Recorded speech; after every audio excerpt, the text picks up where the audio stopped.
tutorial vamos a explicar la sentencia while. Al igual que ocurría con la sentencia for, y ocurre con todas las sentencias que nos van a servir para repetir bloques de código, la sentencia while necesita de una serie de variables de control que nos van a servir para controlar cuándo termina el bucle. Va a necesitar de una condición que compruebe esas variables de control y va a necesitar de una zona donde vamos a actualizar esas variables de control para que no nos quedemos dentro de un bucle infinito. La diferencia principal con el for, y esto es muy importante, es que tanto la inicialización como el incremento o la actualización de las variables de control la tenemos que realizar nosotros de manera explícita dentro de nuestro código. Eso es una diferencia muy importante. Veamos. En principio, si os fijáis, el diagrama de flujo de una sentencia while es exactamente igual al que hemos presentado en la sentencia for. Como digo, la diferencia radica en que nosotros tendremos que hacer esta inicialización antes de empezar el bucle de manera manual y tendremos que hacer esta actualización en la parte del bucle que nosotros consideremos oportuna antes de que éste termine cada una de las iteraciones. Por lo demás, la estructura es exactamente lo mismo. Lo que haremos será comprobar una condición, ¿vale?, que tendrá en cuenta las variables de control y en función del resultado de esa condición, si es cierto, se ejecutará el bloque de código y posteriormente se llevará a cabo la actualización, y cuando ésta deje de ser cierta y se convierta en falsa, pues el bucle terminará y continuaremos con la ejecución del código. Bien, ¿cuál es la forma de escribir esto en Objective-C? Pues para ello lo que hacemos es utilizar la palabra reservada while y a continuación especificamos la condición. Fijaos que en la cabecera del bucle, ¿vale?, en contraste con lo que hacíamos con el for, aquí solamente estamos especificando nuestra condición. Por tanto, las variables de control, como decíamos, tendrán que estar definidas con anterioridad, declaradas y inicializadas, y justo al terminar nuestro bucle, o entre medias, da lo mismo, ¿vale? Pero cuando lleguemos a esta zona de la iteración, es decir, cuando termine cada una de las iteraciones, la variable de control deberá ser actualizada manualmente, ¿vale? Es decir, aquí tendremos que escribir algo donde actualicemos la variable de control. Bien, vamos a ver un ejemplo de cómo utilizar la sentencia while. En este caso nos vamos a plantear el siguiente ejercicio. Vamos a intentar hacer un ejemplo donde el ordenador piense un número de 0 al 99 y nosotros tengamos que acertarlo, ¿vale? Por lo tanto, lo que vamos a hacer, o en lo que va a consistir el programa, va a ser en un bucle que se va a estar repitiendo constantemente hasta que el usuario acierte el número. Bien, como decíamos, en el caso de utilizar una sentencia while, las variables de control las vamos a tener que inicializar y actualizar de manera explícita. ¿Cuál va a ser nuestra variable de control? Pues va a ser una variable de control que vamos a llamar número y que vamos a inicializar al comienzo de la aplicación a -1, ahora veremos por qué, y esta variable va a ser la que va a almacenar el número introducido por el usuario. Muy bien, ¿qué más cosas necesitamos? Pues necesitamos un ordenador que piense un número. ¿Y cómo simulamos el ordenador pensando un número? Pues muy fácil. Vamos a definir una variable pensado que se va a inicializar nada más comenzar la aplicación a un valor aleatorio. Para generar un valor aleatorio vamos a utilizar la función argForRandom, que nos va a devolver un número aleatorio positivo. Dado que nosotros queremos números aleatorios entre 0 y 99, tendremos que hacer el módulo 100 sobre el valor que nos devuelva la función. El operador módulo lo que hace es dividir el valor aleatorio que hemos generado, en este caso entre 100, y nos devuelve como resultado el resto de esa división. El resto de esa división será un valor que esté entre 0 y 99, que es como nosotros queremos. Bien, vamos a la parte importante. While, condición y bloque de código a repetir. Perfecto. ¿Cuál va a ser nuestra condición? Recordad, en el diagrama de flujo tenemos que poner una condición que cuando se cumpla lo que va a forzar es que entremos otra vez en el bucle. ¿Qué es lo que vamos a hacer dentro del bucle? Dentro del bucle vamos a pedir al usuario que introduzca un número y vamos a comprobar si ese número es mayor o menor que el número en el que ha pensado el ordenador, con el fin de poderle dar pistas y que pueda acercarse al número de manera más rápida. Por tanto, la condición que tendremos que generar será: si el número que ha introducido el usuario es distinto de pensado, lo que vamos a hacer va a ser darle la oportunidad a que introduzca nuevamente un número distinto. Perfecto. Una vez hecho esto, ya solamente queda hacer lo que sería el bloque sobre el que se va a iterar. En primer lugar, lo que vamos a decir al usuario va a ser, oye, dame un número, introduce un valor, espacio, y a continuación el usuario va a tener que meter un número por teclado. ¿Y cómo hacemos eso en una aplicación de consola? Pues muy sencillo, vamos a hacer uso de una función que recibe el nombre de scanf y que básicamente es la función típica de C para recibir datos de distintas fuentes, en este caso del teclado. Bien, scanf recibe como primer parámetro un especificador, ¿vale?, donde nosotros informamos a la función en qué tipo de datos queremos que se transforme el valor introducido por el usuario. En este caso queremos que se transforme en un valor entero. Y a continuación lo que hacemos es especificar la variable donde vamos a guardar el valor introducido por teclado. En este caso, número. Ojo, aquí hay que hacer una salvedad. Realmente la función scanf necesita que la variable que le pasamos para almacenar el número, pues le pasemos no la variable sino un puntero a esa variable, y por eso tenemos que colocar un ampersand delante de la variable. De momento haced un acto de fe, puesto que no hemos explicado los punteros todavía, ¿vale? Y pensad que para que el usuario pueda meter en una aplicación de consola datos por teclado, pues hay que poner algo de este tipo. Bien, una vez hecho esto, ya podemos directamente evaluar cuál ha sido el número que el usuario acaba de introducir. Si el número es menor que el número que ha pensado el ordenador, pues lo que haremos será decir en ese log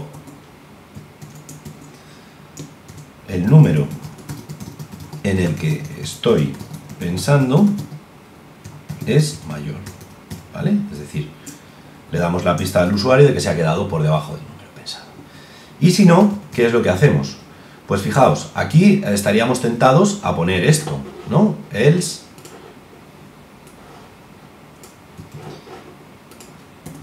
el número en el que estoy pensando es menor. Pero mucho cuidado, porque lo contrario al número menor que pensado es número mayor o igual que pensado. Es decir, que la rama else, ¿vale?, va a dirigir el flujo de programa siempre que número sea mayor que el número pensado o sea igual, que es el caso en el que hemos acertado el número. Por tanto, hay que hacer una pequeña distinción anidando un if que diga algo así como if número es mayor que pensado, entonces sí damos el mensaje, ¿vale? Si el número es mayor le tenemos que decir, oye, te has quedado por arriba, prueba con uno más pequeño. Perfecto. Fijaos, hemos dicho que en un bucle tenemos la inicialización de la variable de control y la actualización de la variable de control. ¿Dónde hemos hecho esta actualización de la variable de control, que es número, como hemos dicho? Pues lo hacemos cuando el usuario introduce un valor desde teclado, ¿vale? Ahí estamos actualizando la variable de control para que en la siguiente vuelta, es decir, cuando termine el bucle y lleguemos aquí arriba, si el número que ha introducido el usuario sigue siendo distinto del número pensado, pues se vuelva a entrar en el bucle, vuelva a poner el usuario un número, etcétera, etcétera. En el caso en el que el número que haya introducido el usuario en una iteración sea igual al número pensado, cuando salgamos del bucle, obviamente no haremos nada de esto, porque no se cumplirá ninguna de estas condiciones, y cuando salgamos del bucle, la condición del bucle se habrá dejado de cumplir, ¿vale? Y saldremos de nuestro bucle while. Cuando salgamos de nuestro bucle while, pues vamos a darle un mensaje al usuario, pues diciéndole algo así como enhorabuena, has acertado. Pues así de fácil sería hacer una aplicación utilizando un bucle while. Vamos a ejecutarla y ver qué ocurre. Bueno, se crea la aplicación, se lanza y lo primero que nos dice es introduce un valor. Pues vamos a poner el valor, vamos a hacer clic aquí, vamos a poner el valor 8. Pues nos dice, el número que estoy pensando es mayor. Bueno, pues vamos a poner el 50.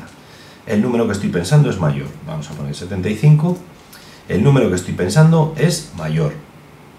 Pues vamos a poner el 90. El número que estoy pensando es menor. Pues vamos a poner el 80. Es menor que 80, está entre 75 y 80, pues vamos a poner 77. Es menor que 77.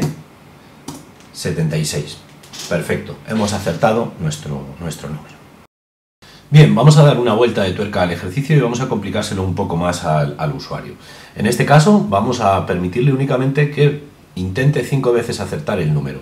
Si al quinto intento no lo ha acertado, pues él habrá perdido el juego y le informará el programa. Bien, lo que estamos haciendo aquí técnicamente es incluir una nueva variable de control, una variable de control extra en nuestro bucle, porque ahora la condición para entrar en el bucle y volver a iterar no va a ser solo que el número que ha escrito el usuario sea distinto del número que ha pensado la máquina, sino que también habrá que comprobar que no ha gastado todos sus intentos. Bien, a esta nueva variable de control la vamos a llamar intentos y la vamos a inicializar, va a ser una variable de tipo entero, y la vamos a inicializar a 0.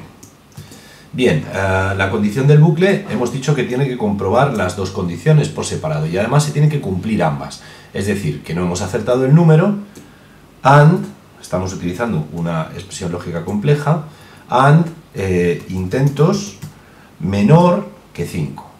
¿Vale? No hemos alcanzado mis 5 intentos. Bien, vamos a ver ahora otra cosa muy importante, que es que la variable de control intentos se va a tener que actualizar en algún punto dentro del bucle. ¿Cuál es el mejor sitio para hacerlo? Pues fijaos, dado que la hemos inicializado a 0, el mejor sitio para actualizar la variable intentos al número de intentos reales que lleva el usuario es justo después de que éste haya introducido el valor. Para ello, vamos a escribir intentos más justo después del scanf. Con lo cual, las siguientes líneas de código, pues no solamente van a poder informar si el número que ha introducido es más pequeño o más grande, sino que también podrán informar del número de intentos que lleva. Y este número de intentos ya estará actualizado. Intentos, tanto por ciento i, y aquí vamos a colocar el número de intentos. Haremos lo mismo para el otro mensaje que le damos al usuario. Muy bien, pues con estos dos sencillos cambios habríamos introducido una nueva variable de control en nuestra aplicación que nos va a permitir implementar la funcionalidad nueva que hemos decidido hacer. Vale, ahora ya solo nos queda hacer una cosa al final. Cuando salimos del bucle salimos por dos razones, o bien porque hemos acertado el número o bien porque nos hemos pasado en el número de intentos. Dado que esas dos formas de salir del bucle significan cosas muy distintas para el jugador, pues tendremos que informarle de qué es lo que ha pasado.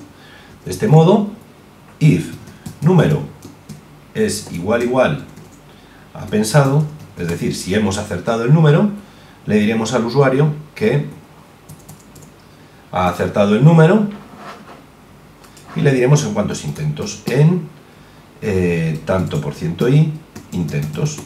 Muy bien, pues ya estaría, listo. En caso contrario, ¿qué significa eso? Pues que hemos salido porque nos hemos pasado con el número de intentos. En ese caso, pues haremos un nslog indicándole al usuario que lo sentimos mucho, lo siento, has gastado tus 5 intentos. Punto y seguido. El número pensado era el tanto por ciento i y le mostramos el número pensado. Perfecto, pues vamos a ejecutar nuestra aplicación y vamos a ver si todo ha funcionado como esperamos. Ejecutamos la aplicación y nos va a pedir un valor, pues vamos a poner 50. Fijaos, aquí nos dice ya que el número que hemos puesto es muy pequeño y que ya ha gastado un intento. Pues bien, vamos a poner 75. Me dice que es menor, es decir, está entre 50 y 75 y ha gastado 2 intentos. Bien, vamos a introducir un valor nuevo que van a ser, por ejemplo, 60.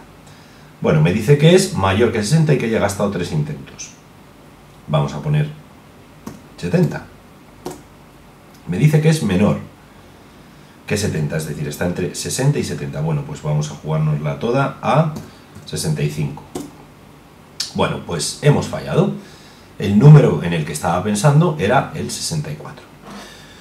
Bien, vamos a hacer una segunda prueba para ver cómo nos muestra el programa la otra rama del if. Y para ello lo que vamos a hacer va a ser un poco de trampas, vamos a subirnos el número de intentos para poder acertar correctamente. Bien, si ejecutamos nuestra aplicación, comenzamos a introducir números, por ejemplo 50, nos dice que es menor, 25, nos dice que es menor, vamos a probar con el 15, nos dice que es menor, vamos a probar con el 5, nos dice que es menor, vamos a probar con el 0, nos dice que es mayor, pues vamos a probar con el 2, nos dice que es menor, vamos a probar con el 1. Pues en este caso habríamos acertado dentro del margen de, con el truco que hemos hecho, 10 intentos, y ese sería el mensaje que nos mostraría el sistema. Bien, pues después de estos ejercicios espero que os hayáis familiarizado con el uso de la sentencia while y con el uso de variables de control, ¿vale? En este ejercicio hemos practicado no solo con una, sino con dos variables de control. Muy bien, pues hasta aquí el vídeo.